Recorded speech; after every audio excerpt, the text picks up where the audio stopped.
Shalom jemaat Tuhan yang terkasih, bersyukur hari ini Tuhan memanggil kita kembali masuk di dalam ibadahnya yang kudus. Mari kita memberi waktu, hati dan pikiran yang terbaik untuknya di dalam saat teduh sejenak.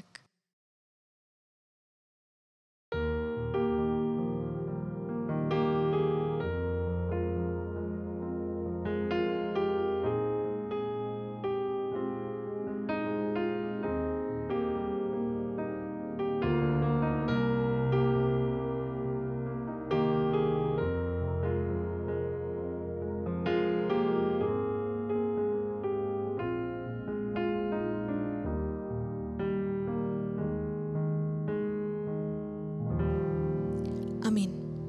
Saya mengundang setiap kita untuk berdiri dan marilah kita memulai ibadah hari ini dengan satu pengakuan bahwa pertolongan atas kita sekalian datangnya daripada Allah Bapa yang menciptakan langit dan bumi dan yang memelihara segala ciptaannya dari dahulu, sekarang sampai selama-lamanya.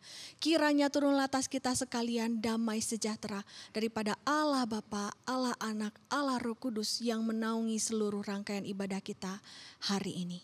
Amin. Mazmur 148 ayat yang pertama berkata, Haleluya, pujilah Tuhan di surga, pujilah Dia di tempat yang tinggi.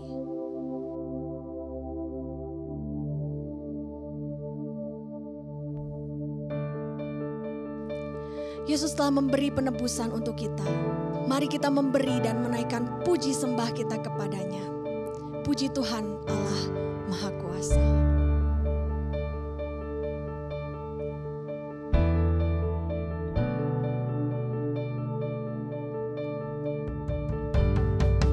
Puji Tuhan Allah Sang Pencipta Maha Kuasa. Puji Tuhan Dia penebusku yang beri sentosa. Mari kita menghampiri tatanya, memuji memuliakannya.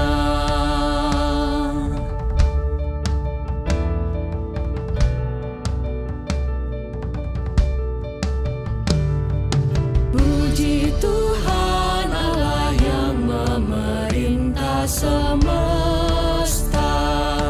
Dia melindungimu di bawah naung sayapnya. Mari lihat semua hasrat hatimu dan jadilah kehendaknya. Mari nyatakan, besar Allahku, nyanyikan besar Allahku. Besar Allahku, nyanyikan besar Allahku, selamanya besar dan ajaib Tuhanku. Kemegahan Raja dalam kemuliaan. Kemegahan Raja dalam kemuliaan. Bumi pun bersuka, bumi pun bersuka. Dia datang dalam terang, kegelapan pun sirna. Umatnya bersujud mendengar suaranya. Besar Allahku, nyanyikan besar Allahku, selamanya besar dan ajaib Tuhanku. Dia Allah yang kekal. Dia Allah yang kekal, melampaui waktu, yang awal dan akhir, yang awal dan akhir. Dia Allah Tritunggal, Bapa, Anak, dan Roh. sembah Allah. Besar Allahku, Besar Allahku, nyanyikan besar Allahku, selamanya besar dan ajaib Tuhanku. besar Allahku, Besar Allahku, nyanyikan besar Allahku, selamanya besar dan ajaib Tuhanku. Selamanya besar dan ajaib Tuhanku.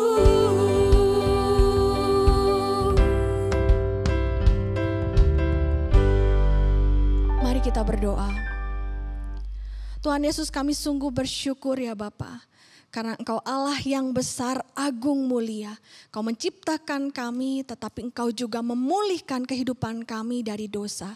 Kau memberikan penebusan ya Bapa yang ajaib untuk setiap kami. Dan biarlah sungguh ya Tuhan, ibadah hari ini boleh memanggil kami ya Tuhan sebagai anak-anak-Mu untuk mau memberi diri, hati dan hidup kami juga untuk kemuliaan nama-Mu. Tuhan, hari ini kami juga berdoa untuk Indonesia, bangsa dan negara kami. Kami berdoa ya Tuhan, ada pemulihan, ada urapan untuk pemerintahan yang ada. Kami berdoa juga bersyukur untuk vaksinasi yang sudah berjalan. Kiranya Tuhan yang boleh pulihkan dengan total ya Tuhan. Sungguh Indonesia ini boleh survive kembali ya Bapa. Kami juga berdoa ya Tuhan untuk bencana-bencana yang telah terjadi. Dan setiap proses evakuasi yang ada dan pemulihan-pemulihan yang ada. Kiranya Tuhan Kau yang campur tangan di dalamnya.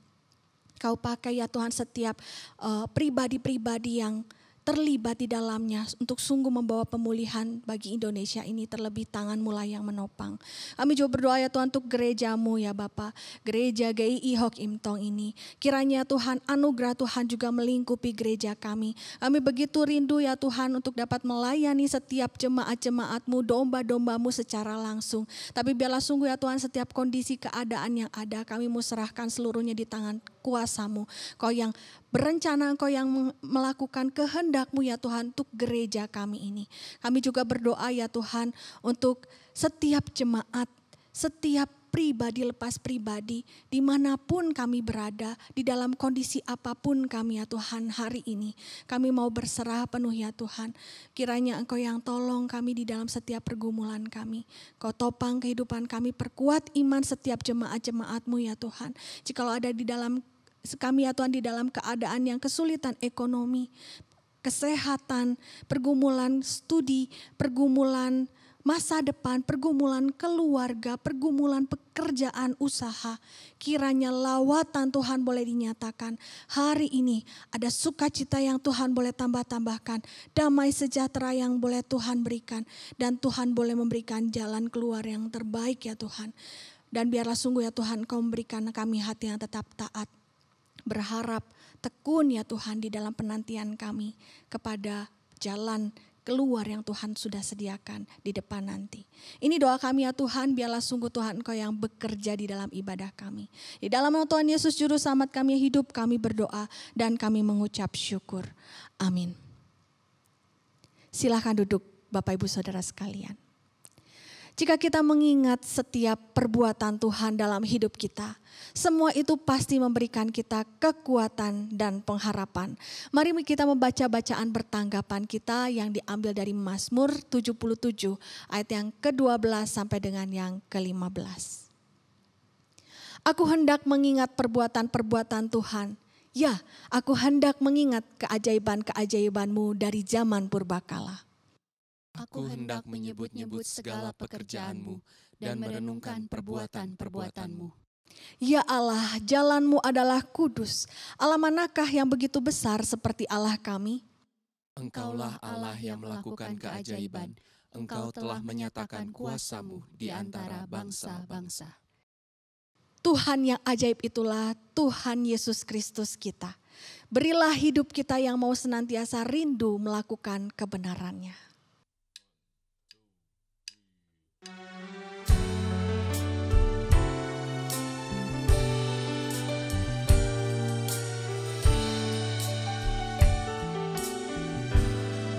Ku rindu setiap waktu.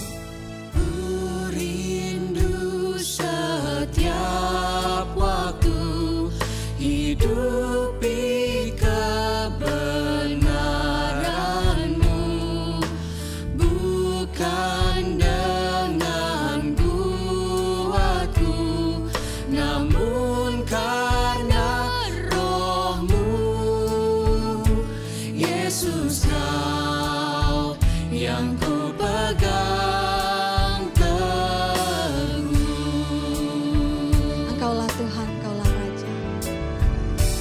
Engkaulah Tuhan, Engkaulah Raja, berdaulat atas hidupku, ku berserah penuh.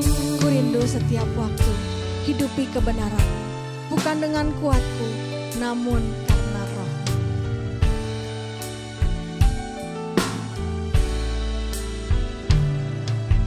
Ku rindu setiap waktu hidupi kebenaran-Mu, bukan dengan kuatku, namun karena Roh-Mu. Yesus, Kau yang ku pegang teguh.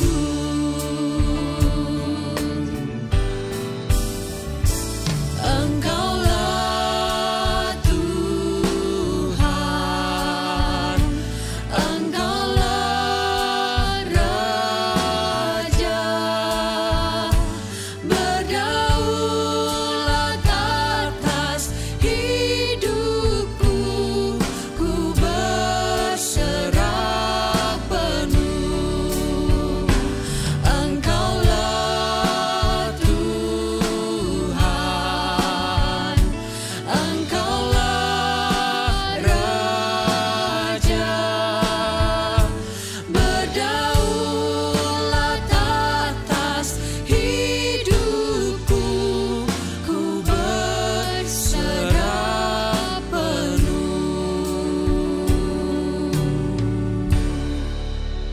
Mari kita bangkit diri.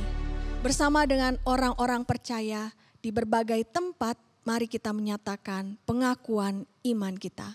Pengakuan iman rasuli.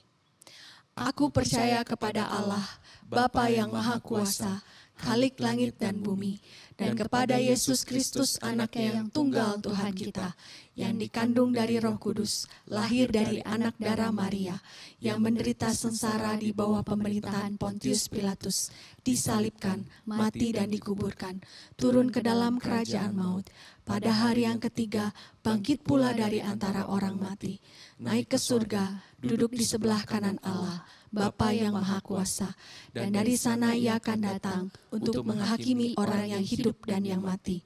Aku percaya kepada Roh Kudus, gereja yang kudus dan am, persekutuan orang kudus, pengampunan dosa, kebangkitan orang mati, dan hidup yang kekal. Amin. Silahkan duduk.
Ya,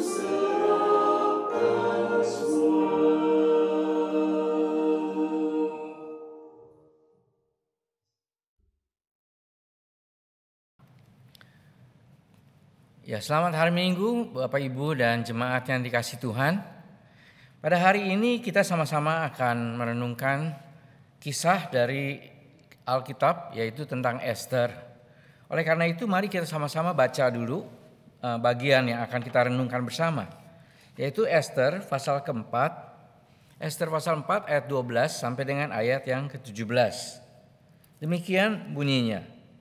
Ketika disampaikan orang perkataan Ester itu kepada Mordekai, maka Mordekai menyuruh menyampaikan jawab ini kepada Ester. Jangan kira karena engkau di dalam istana raja, hanya engkau yang akan terluput dari antara semua orang Yahudi. Sebab sekalipun engkau pada saat ini berdiam diri saja, bagi orang Yahudi akan timbul juga pertolongan dan kelepasan dari pihak lain, dan engkau dengan kaum keluargamu akan binasa. Siapa tahu mungkin justru untuk saat yang seperti ini engkau beroleh kedudukan sebagai ratu. Maka Ester menyuruh menyampaikan jawab ini kepada Mordekai. Pergilah, kumpulkanlah semua orang Yahudi yang terdapat di Susan dan berpuasalah untuk aku. Jangan makan dan jangan minum 3 hari lamanya, baik waktu malam, baik waktu siang. Aku serta dayang-dayangku pun akan berpuasa demikian, dan kemudian aku akan masuk menghadap raja, sungguh pun berlawanan dengan undang-undang. Kalau terpaksa aku mati, biarlah aku mati. Maka pergilah Mordekai dan diperbuatnyalah tepat seperti yang dipesankan Ester kepadanya. Mari kita masuk dalam doa terlebih dahulu. Ya Bapa yang ada di dalam surga, pada saat ini kami percaya di dalam roh kami bisa bersekutu dengan jemaat-jemaat yang lain. Ya Tuhan, biarlah di dalam kebaktian kami ini, kami boleh merenungkan apa yang sudah kami baca, dan tolonglah juga Tuhan, supaya ini boleh mengajar jemaat dan juga saya pribadi. Dengarkan doa kami Tuhan. Dalam nama Tuhan Yesus kami mohon dan berdoa. Amin. Nah Bapak Ibu dan jemaat yang dikasihi Tuhan, sebetulnya tema yang diberikan kepada saya yaitu yang diambil dari ayat 16-nya. Yaitu di mana Ester berkata kepada Mordekai, kalau aku harus mati, ya aku siap mati. Nah itu kira-kira kalau dengan bahasa sehari-hari, itu Ester berkata ya kalau aku mati, ya matilah. Itulah kira-kiranya. Nah sekarang pertanyaannya, kenapa Ester mengucapkan kalimat seperti demikian kepada Mordekai? Sebetulnya apa yang sedang terjadi atau apa yang menjadi penyebab? Ada peristiwa apa di belakang dari kalimat yang diutarakan tadi? Nah marilah kita coba telah. Yang pertama kita mulai masuk melalui sejarah dulu. Nah di dalam sejarah pada waktu Ester ini, yaitu orang-orang Yahudi sedang berada di dalam tawanan di Babel. Nah waktu mereka ditawan ke Babel dicatat di dalam Alkitab paling sedikit ada 2 raja, yaitu yang pertama Nebukadnezar dan kedua Belshazzar. Nah ini ada juga di dalam kitab Daniel. Nah sesudah kedua raja yang disebut tadi, maka ternyata Babel dikalahkan oleh bangsa Persia. Oleh karena itu sekarang penguasanya bukan lagi Babel tetapi orang-orang Persia. Dan raja Persia yang mengalahkan itu adalah Raja Darius. Nah kalau kita melihat Nebukadnezar, Belshazzar, Darius, nah itu sebetulnya semua ada di dalam kitab Daniel. Jadi itulah yang terjadi. Nah setelah Darius meninggal, maka anaknya yang menggantikannya yang bernama Ahasweros. Nah di sini kita masuk dalam hal yang lain. Ahasweros sebetulnya seorang yang tidak jahat dan cukup baik. Misalnya orang-orang yang ditawan di Babel yang sudah dikuasai oleh Persia itu, nah itu diizinkan pulang. Tetapi rupanya mereka tuh mulai betah berada di sana, termasuk orang Yahudi. Sehingga tidak ada yang pulang dan mereka tetap berada di daerah itu. Nah sekarang Ahasweros itu adalah seorang yang memang baik seperti tadi saya katakan, tapi juga senang pesta. Nah, pada waktu mereka pesta atau dia bikin pesta, sering kali dia bikin pamer tentang kekayaannya, pamer tentang kemegahan, kemewahannya. Termasuk dia juga senang pamer tentang istrinya. Ya, mungkin istri seorang raja atau ratu itu adalah orang yang cantik. Nah, tetapi apa yang terjadi pada waktu itu? Rupanya istrinya itu menolak untuk hadir dengan undangan Ahasveros tadi. Nah, karena itulah maka Raja Ahasveros marah besar. Tetapi sebetulnya ratu ini, yaitu namanya Wasti, itu punya alasan dia tidak hadir. Karena yang pertama, dia memang juga sedang bikin pesta bersama dengan koleganya. Dan yang kedua, kemungkinan besar memang Wasti itu bukan orang yang sedang pamer-pamer kecantikannya. Nah, dari dua kemungkinan ini, maka Wasti menolak diundang oleh suaminya atau raja. Disinilah kemarahan raja memuncak dan klimaksnya akhirnya mulailah diceraikanlah istrinya. Nah, setelah diceraikan istrinya, rupanya raja mulai kacau atau galau lah istilah kita sehari-hari. Nah, di dalam keadaan demikian maka para bawahannya itu mengusulkan supaya raja mempunyai ratu yang baru atau istri yang baru. Nah, singkat cerita, sudah raja setujui, maka mulailah dibikin kompetisi begitu. Supaya siapa yang paling cantik menurut raja yang akan menjadi ratu atau istrinya. Singkat cerita lagi, akhirnya dari pemilihan itu maka Esther lah yang menjadi pemenang. Jadi Esther lah sekarang yang menjadi ratu. Nah, pada waktu zaman ini sebetulnya ada 4 orang yang sangat penting, khususnya dalam nats yang tadi kita baca. Yaitu yang pertama Raja Ahasveros sendiri. Nah, Raja Ahasveros rupanya mempunyai bawahan yang paling berkuasa selain dia. Tidak ada yang lebih berkuasa. Nah, orang ini namanya Haman. Jadi Haman adalah orang yang sangat dekat dengan raja. Juga menariknya karena Haman rupanya di dalam bagian pasal 2-nya itu suka menyogok ke Raja Ahasveros. Nah, inilah yang terjadi. Jadi ada Raja Ahasveros dan bawahannya Haman. Nah, sekarang kita berbicara Esther yang sudah terpilih sebagai ratu. Rupanya Esther juga mempunyai sepupu yang bernama Mordekai. Tetapi jarak umur antara Mordekai dengan Esther itu rupanya jauh sekali. Sehingga akhirnya Esther menganggap Mordekai itu sebagai ayahnya atau sebaliknya. Mordekai juga menganggap Esther sebagai anaknya. Nah, selain memang jarak umur yang jauh, maka Esther menganggap itu menjadi orang tua karena memang orang tua atau ayah dan ibu Esther itu sudah meninggal dunia. Nah, sekarang kita kembali. Esther menjadi ratu dan Mordekai yang begitu dekat dengan dia itu ingin menjaganya. Oleh karena itu Mordekai juga pindah, yaitu dia tinggal di dekat pintu gerbang istana katanya. Nah, ini supaya kalau ada apa-apa dari Esther gampang ditangani oleh Mordekai. Nah, sekarang kita berbicara lagi tentang Haman. Haman kan bawahan raja dan sangat berkuasa. Rupanya memang ada perintah raja dan kemauan dari Haman. Maka kalau dia sedang berjalan atau lewat, ya mungkin dia duduk di atas tandu dan digotong oleh orang, maka semua orang yang dilewati oleh Haman itu harus bertekuk lutut atau bersujud. Jadi seperti menyembah kepada Haman. Nah, di dalam keadaan demikian inilah maka Mordekai menolak untuk bersujud kepada Haman. Nah, di dalam keadaan inilah maka Haman mulai gelisah. Dan dalam kegelisahan itu timbullah kemarahan yang meluap. Karena ternyata ada orang yang tidak mau bersujud kepadanya. Nah, di dalam kemarahan yang luar biasa itu memang nantinya Haman akan minta izin dulu kepada raja. Maka dia berencana untuk membunuh Mordekai. Tetapi jahatnya Haman ini, waktu dia katakan dia ingin membunuh Mordekai, maka dia merasa tidak cukup memuaskan hatinya. Nah, dia ingin selain Mordekai juga semua orang yang bangsanya sama dengan Mordekai, yaitu orang Yahudi, juga semuanya akan dimusnahkan atau dibunuh. Nah, dalam keadaan inilah Mordekai sekarang menjadi sangat sedih.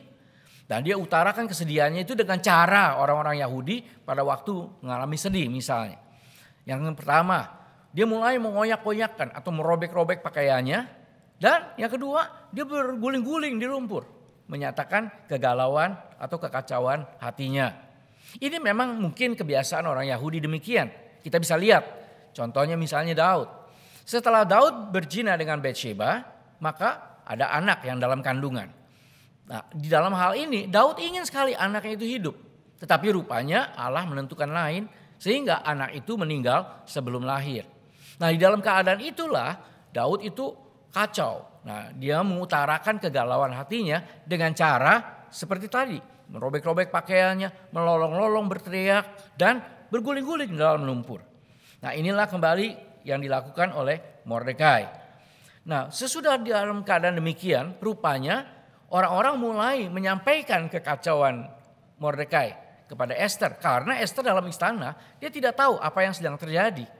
Nah, di dalam keadaan itulah seorang bernama Hatah yang menyampaikan kepada Ester keadaan itu sehingga Mordekai melakukan demikian. Nah, sesudah orangnya Ester tanya kepada Mordekai, maka Mordekai sekarang menjawab kepada Ester. Dia mengatakan apa yang terjadi sebenarnya, yaitu tentang rencana pembunuhan terhadap orang Yahudi. Nah, di dalam keadaan begini, maka Ester itu mau menghibur Mordekai. Tapi Mordekai itu rupanya menyatakan itu kepada Ester dengan punya alasan. Supaya Ester itu datang kepada raja supaya kalau Haman mengusulkan pembunuhan itu, maka itu bisa dibatalkan. Sekarang masalahnya Ester yang akan menghadap raja.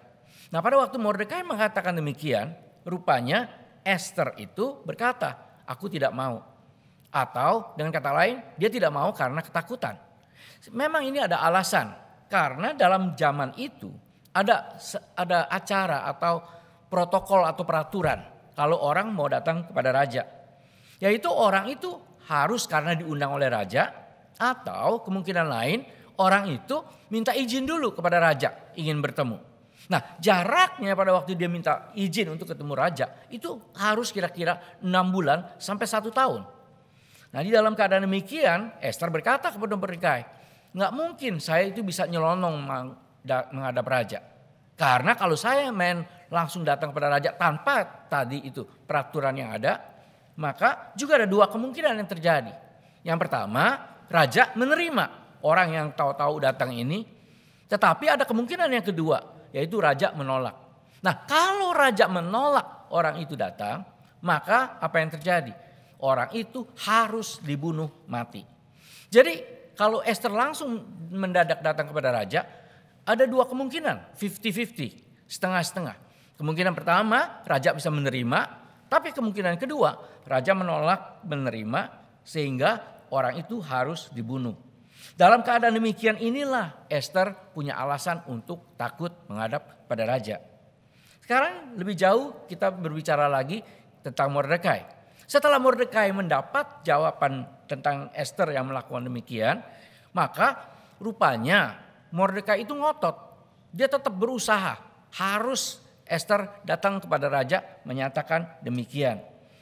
Nah, dalam memaksa Ester inilah Mordekai akhirnya memberikan beberapa alasan kenapa dia harus datang kepada raja. Nah, alasan yang pertama adalah pada waktu itu Mordekai berkata, Ester, jangan kamu pikir karena kamu di istana, kamu itu terbebas kalau memang orang-orang Yahudi dibunuh. Sebab kalau memang orang Yahudi semua dibunuh, biar engkau ada dalam istana pun engkau juga akan terbunuh. Karena engkau juga bangsa Yahudi. Itu alasan dari Mordekai. Nah, hal yang lain di sini memang ada peraturan yang menarik. Kalau misalnya Haman keburu berhasil menyampaikan pesan ini kepada raja, terus raja menyetujui orang-orang Yahudi semua harus dibunuh, maka walaupun kemudian raja tahu bahwa Ester itu adalah orang Yahudi, dan walaupun dia menyayangi Ester sehingga dia tidak ingin Ester itu terbunuh, dia tetap tidak bisa melanggar janji atau peraturan yang sudah dia stempel atau nyatakan sah. Nah, ini juga terjadi misalnya kita melihat zaman sebelumnya tadi, yaitu ayah dari Ahasveros yang bernama Darius. Nah, pada waktu itu Darius itu ada pada zaman Daniel yang tadi saya sudah sebutkan. Nah, pada waktu itu Daniel itu adalah kesayangan dari Darius. Tetapi apa yang terjadi? Banyak orang-orang lain itu iri hati kepada Daniel sehingga ingin sekali Daniel terbunuh. Pada waktu itulah mereka datang kepada Raja Darius untuk berkata, coba kita bikin acara 30 hari, yaitu di mana orang tidak boleh menyembah siapapun dan apapun kecuali hanya kepada raja. Nah itu dia yang dikatakannya. Nah raja itu Darius waktu itu menyetujui. Dia tidak tahu peraturan itu dibuat oleh orang-orang yang jahat kepada Daniel untuk menyiasati Daniel supaya Daniel itu terbunuh. Nah singkat cerita Darius menyetujui, ditandatangani atau distempel untuk mengesahkan peraturan ini. Nah sesudah itu distempel, sudah sah, sudah dimeteraikan, baru orang-orang jahat ini datang kepada Darius dan berkata kepada Darius, itu loh Daniel. Daniel tidak menyembah kepada engkau saja, tapi Daniel menyembah kepada Allahnya, atau dengan kata lain seperti kepada dewanya. Nah pada waktu itu Darius itu sedihnya luar biasa. Karena dia sayang sekali kepada Daniel. Tapi apa yang terjadi?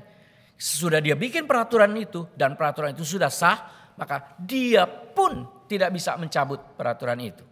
Nah kembali disinilah Mordekai berkata kepada Esther punya alasan yang sangat jelas. Sebab kalau sampai Haman lebih dulu kasih tahu raja dan raja setuju orang Yahudi dibunuh dan raja sudah stempel dan meteraikan, maka kalau kemudian raja tahu Esther itu orang Yahudi, dia tidak bisa membatalkannya. Nah inilah dia alasan di mana di mana Mordekai berkata kepada Esther, jangan kamu pikir kamu aman di dalam istana. Nah kalau kita aplikasikan hal ini, maka kita akan melihat bahwa kemalangan itu bisa terjadi kapanpun dan siapapun dan dengan alasan apapun. Memang mungkin penyebabnya adalah berbeda-beda. Tetapi kita melihat keadaan bisa berbalik di dalam dunia ini dengan mendadak. Keadaan nyaman bisa mendadak menjadi kacau. Keadaan yang kacau bisa juga mendadak menjadi aman. Nah dengan kata lain di sini kita melihat dari peristiwa Esther dan Mordekai dan orang Yahudi. Kita melihat tadinya yang orang Yahudi itu biasa saja dan tidak ada masalah. Tetapi sekarang berubah total. Itu bangsa Yahudi sedang berada dalam ancaman yang sangat mengerikan. Nah dari sini kita belajar, kita pun demikian. Kita tidak bisa mengandalkan bahwa dunia itu selalu aman. Setiap saat akan bisa terjadi perubahan. Nah yang kedua Mordekai berkata kepada Esther, yaitu dia berkata, Esther kalau kamu tidak mau kasih tahu, jangan pikir Allah tidak bisa membela orang Yahudi. Jadi dengan kata lain Mordekai berkata, kalau Allah mau menolong orang Yahudi, jangan pikir hanya karena kamu yang bisa melakukannya itu. Sebab Allah bisa melakukannya dengan cara Allah dan di sini dicatat dari bangsa apapun Allah bisa melakukan pertolongan kepada orang-orang Yahudi kalau memang Allah mau. Jadi di sini kita melihat di mana Mordekai menekankan kepada Esther. Walaupun dia punya jabatan yang sangat tinggi, jangan dia pikir kalau dia diam Allah menjadi lumpuh. Nah di sini kita melihat Allah rupanya harus menjadi tempat yang digantungkan. Itu yang diinginkan oleh Mordekai. Sehingga pada waktu itulah Esther sadar bahwa kalau dia diam Allah bisa melakukan pertolongan walaupun dia tidak mau. Nah di sini kita melihat Allah itu bekerja itu melampaui dari siapapun orang. Punya kedudukan apapun tingginya atau kuasa bagaimanapun hebatnya. Tetap tidak ada satu orang pun yang bisa menyaingi Allah. Atau dengan kata lain, Allah menjadi lumpuh kalau tidak ada orang yang melakukannya. Nah kalau begitu berarti kita kalau sampai dipakai oleh Allah, itu bukan karena kita ini yang punya kuasa sehingga Allah membutuhkan kita. Tetapi di sini dinyatakan dengan jelas bahwa yang berkuasa Allah dan kita itu hanya menjadi alat dari Tuhan. Itu alasan yang kedua di mana Mordekai memaksa Esther untuk datang kepada raja. Nah alasan yang ketiga di sini Mordekai berkata, Esther kamu kan sekarang jadi ratu. Siapa tahu karena masalah ini maka Allah menaruh kamu atau memposisikan kamu sebagai ratu. Karena Allah ingin punya rencana kepada kamu di dalam kedudukan dan posisi kamu. Itu yang dikatakan oleh Mordekai yang ketiga. Nah di sini dengan kata lain Mordekai mau mengatakan kepada Esther, Kamu tuh menjadi ratu bukan tuh asal-asalan, bukan karena sembarangan. Tetapi ternyata Allah kalau taruh orang dalam posisi dan kondisi tertentu itu karena punya alasan yang sangat jelas. Nah kalau ini juga kita aplikasikan, maka kita mau berkata melalui perkataan Mordekai bahwa Allah tidak sembarangan taruh kita. Kalau kita gantikan Esther itu kepada diri kita, itu bukan tanpa rencana. Jadi dengan kata lain Allah punya rencana yang luar biasa. Nah yang terpenting di sini adalah bagaimana kita bisa menjadi alat dari Tuhan. Nah kalau kita berkata Allah menaruh seperti Esther sebagai ratu dengan satu maksud. Nah di sini dengan kata lain itu bukan sekedar ada komunikasi. Tetapi di situ juga menekankan bahwa Allah yang memakai Esther itu hanya sebagai alatnya saja. Nah kalau Esther kita ganti dengan kita, demikian juga sama dengan kita. Mungkin di antara kita ada orang yang punya posisi tersendiri, mungkin juga ada yang punya uang atau apa saja. Tetapi di sini kita melihat siapapun dan dimanapun tempat dan posisinya, Allah turut campur tangan menaruh kita di tempat itu dengan satu tujuan yang sangat jelas. Nah kalau kita sadar seperti Esther sadar, oh sekarang aku ini bukan kebetulan jadi ratu, tapi harus menjadi alat dari Tuhan. Maka Esther menyadari ini dengan melakukan hal yang sangat maksimal. Nah hal yang maksimal ini artinya hebat-hebatan, habis-habisan dia akan melakukannya. Di sini kita bisa kembali dengan kalimat yang sebagai nats kita tadi. Di mana Esther berkata, kalau aku harus mati, biarlah aku mati. Nah ini satu pernyataan dari Esther. Bahwa kalau dia mau melakukan sesuatu atas nama Tuhan atau untuk Tuhan, maka dia akan melakukannya dengan sangat maksimal. Tidak setengah-setengah. Nah maksimalnya bahkan sampai mati pun dia akan jalankan. Nah kembali Bapak Ibu dan jemaat yang dikasihi Tuhan. Kita semua secara pribadi demi pribadi itu diberikan satu kemampuan atau satu tempat atau satu posisi yang mungkin beda dengan yang lain. Allah secara spesifik kepada tiap-tiap orang menaruh tempatnya. Nah di sini kalau kita sudah tahu kita di mana dan kita harus melakukan apa, maka yang Allah mau kita melakukannya seperti apa yang Esther lakukan. Nah kembali pada waktu kita katakan Esther berkata, kalau aku perlu mati, aku matilah. Nah di sini memang kita harus jelas kalau kita aplikasikan kepada diri kita. Allah itu menolong kita. Allah menyelamatkan kita. Nah untuk menolong dan menyelamatkan kita, maka apa yang dilakukan oleh Allah? Allah melakukannya tidak sembarangan atau setengah-setengah atau asal-asalan. Tapi Allah melakukannya semaksimal mungkin. Semaksimalnya di sini sampai Tuhan Yesus sebagai anak Allah harus mati untuk menebus dosa kita sekalian. Nah, kalau kita melihat bagaimana dari pihak Allah melakukan pertolongan atau keselamatan buat kita yang sangat maksimal sampai dia mati di kayu salib, maka sekarang bagaimana dengan kita? Bisakah kita juga bukan setengah-setengah, tapi kita habis-habisan melakukan apa yang Allah ingin kita lakukan. Nah, Bapak Ibu dan jemaat yang dikasihi Tuhan, berarti di sini dengan kata lain, Esther itu dinyatakan kalau dia melakukan pelayanan itu adalah privilege, yaitu hak istimewa. Jadi kita nih manusia ini sebetulnya adalah orang yang sangat berdosa. Kita itu tidak ada bersih setitik pun. Dan kita juga hanya bisa kalau Allah yang sudah maksimal mati di kayu salib sehingga kita bisa dibersihkan, Allah inilah yang akan memakai kita. Nah kita kembali kepada Esther. Coba kita lihat secara umum dalam kehidupan kita. Saya melihat ada 5 macam orang yang melakukan pelayanan kepada Tuhan. Yang pertama, pada waktu orang itu diajak melayani, dia tidak mau melakukan pelayanan. Nah yang kedua, pada waktu diajak melayani, dia mau melakukan. Tetapi karena mungkin di belakangnya itu ada keuntungan yang dia bisa ambil.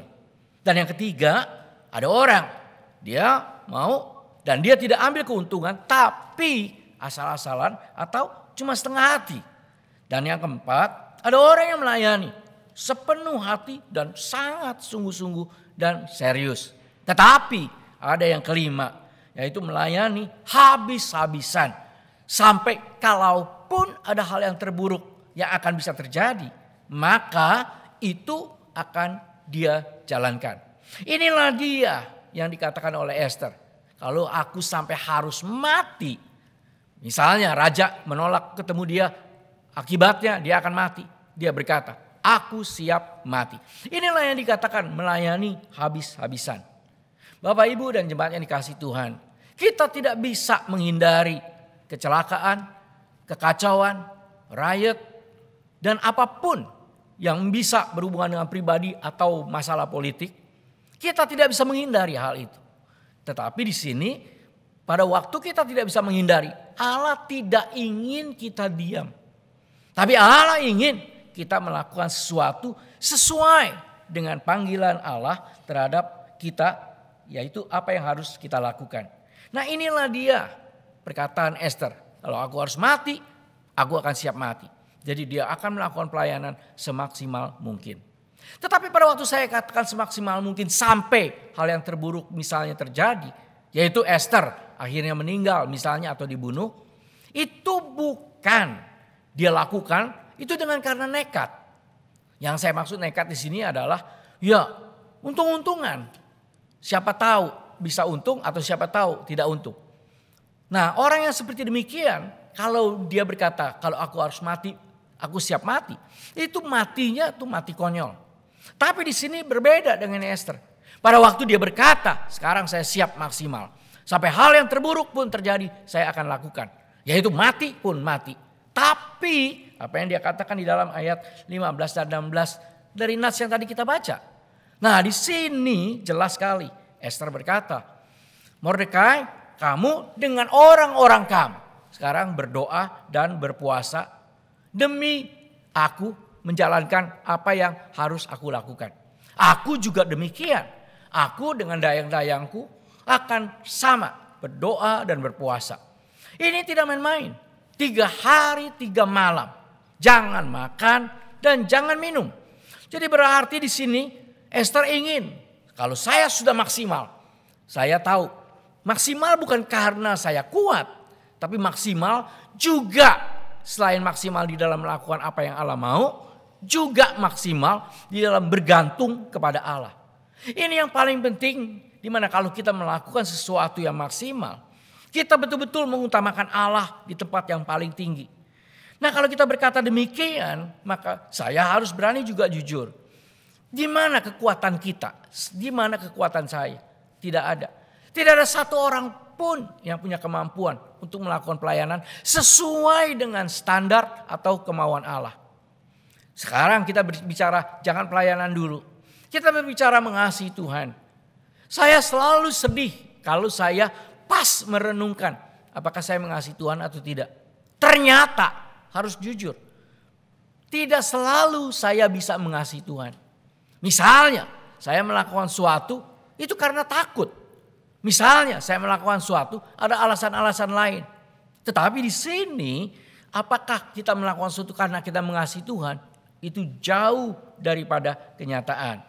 Di sini dengan kata lain, dari nas yang kita baca, kita harus berani bergantung pada Allah. Yaitu dengan yang pertama, saya punya kemauan. Yang kedua, saya ingin menjalankan. Dan yang ketiga, saya ingin semaksimal mungkin melakukan. Dan semuanya itu bisa terlaksana kalau saya bergantung kepada Tuhan.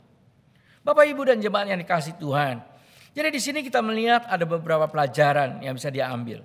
Yang pertama, jelas kalau Esther diam, Allah tidak lumpuh. Jadi kita harus terus ingatkan diri kita. Kita tidak mungkin menggantikan Allah. Atau Allah tidak mungkin lumpuh kalau kita tidak mau melakukan.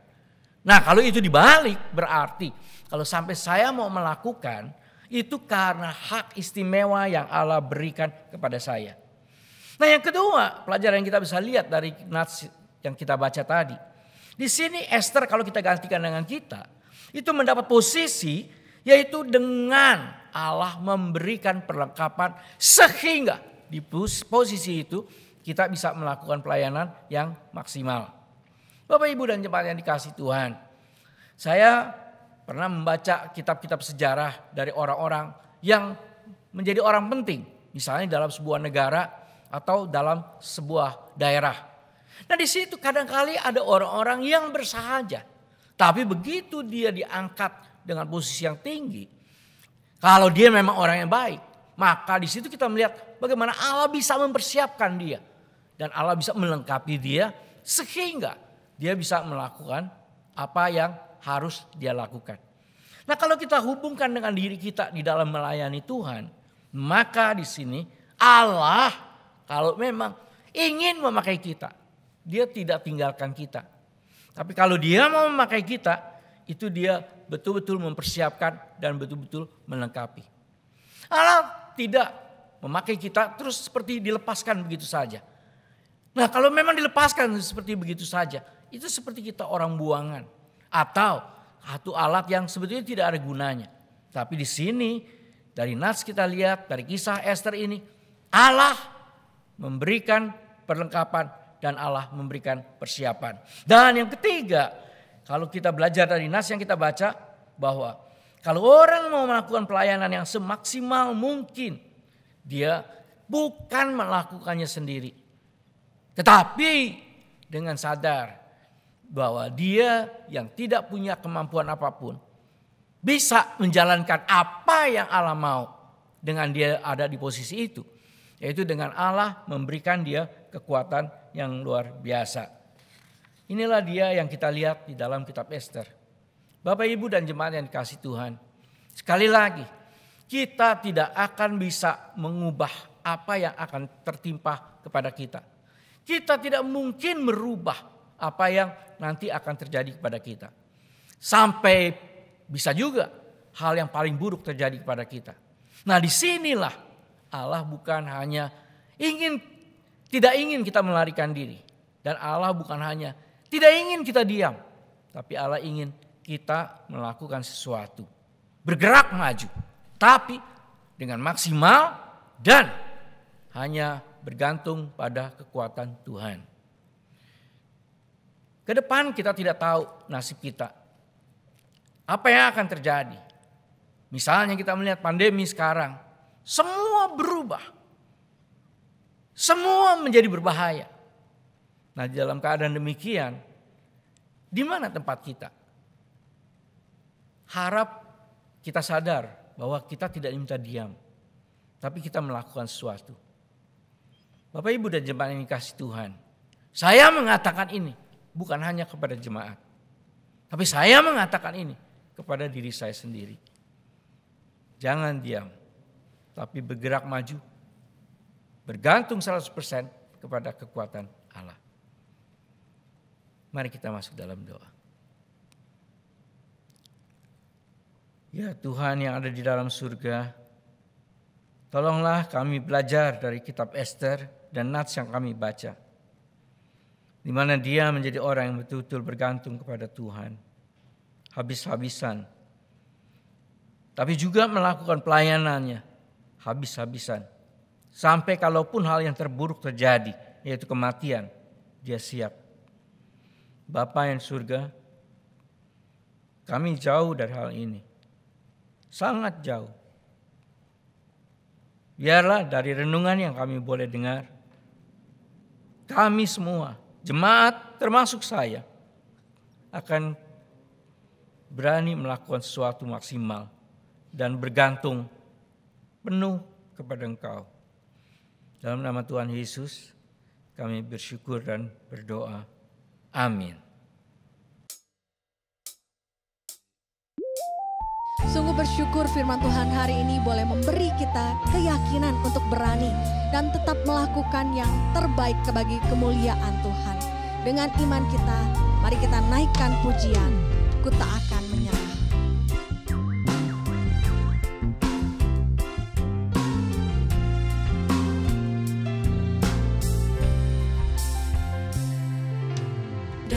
segala perkara. Tuhan punya rencana yang lebih besar dari semua yang terpikirkan. Apapun yang kau perbuat, tak ada maksud jahat. Sebab itu ku lakukan semua denganmu Tuhan.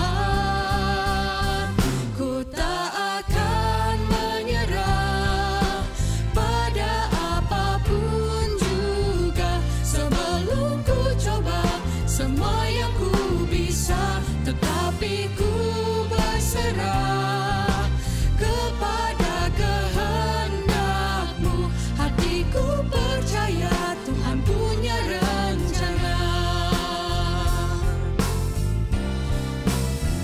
Ku tak akan menyerah pada apapun juga, sebelum ku coba semua yang ku bisa. Tetapi ku berserah kepada kehendak-Mu.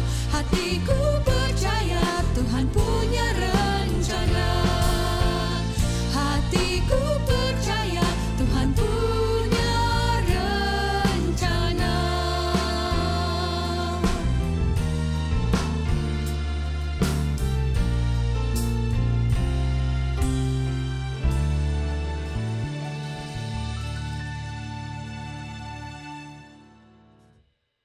Mari kita berikan bentuk ucapan syukur kita kepada Tuhan melalui persembahan. Saudara dapat memberikan persembahan melalui scan QR Code yang tertera pada layar Anda.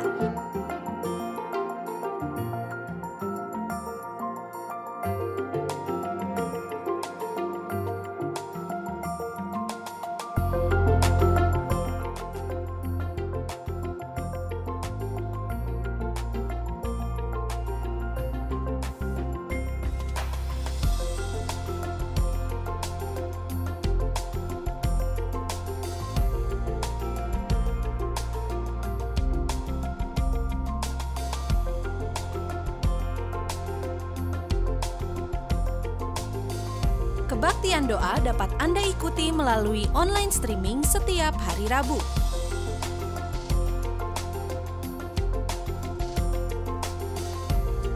Follow Instagram @hokimtong dan simak informasi terbaru seputar GII Hokimtong. Bapak, Ibu, dan jemaat yang dikasihi Tuhan, dalam kesempatan ini setelah kita memberikan persembahan, marilah kita taruh itu di bawah kaki Tuhan. Mari kita berdoa. Ya Bapa yang ada di dalam surga, kembali Engkau memberikan kesempatan untuk kami melakukan sesuatu untuk pekerjaan Tuhan. Bergantung kepada Engkau dan belajar dari kejadian Esther, di mana Engkaulah yang memberikan perlengkapan kepada kami. Oleh karena itu biarlah persembahan ini merupakan ucapan syukur kami kepada Tuhan. Karena hak istimewa Engkau berikan kepada kami untuk kami boleh ikut mengambil bagian dari pekerjaan Tuhan. Dan sekarang kami berdoa untuk Hokimtong yang Tuhan sudah pakai dengan ajaib. Biarlah kami tidak diam, tapi kami melakukan bagian kami untuk mensupport dengan kesadaran tetap. Kalau kami diam, Tuhan tidak lumpuh. Tapi kalau Tuhan izinkan kami, ini adalah anugerah. Terimalah ya Tuhan. Dalam nama Tuhan Yesus kami bersyukur dan berdoa. Amin. Jemaat yang dikasihi Tuhan, mengakhiri kebaktian ini, terimalah berkat dari Tuhan. Kiranya kasih karunia berkat Allah akan berikan kepada kita sekalian sebagai jemaat Tuhan. karena dari Allah Bapa, Allah Putra, Allah Roh Kudus. Amin.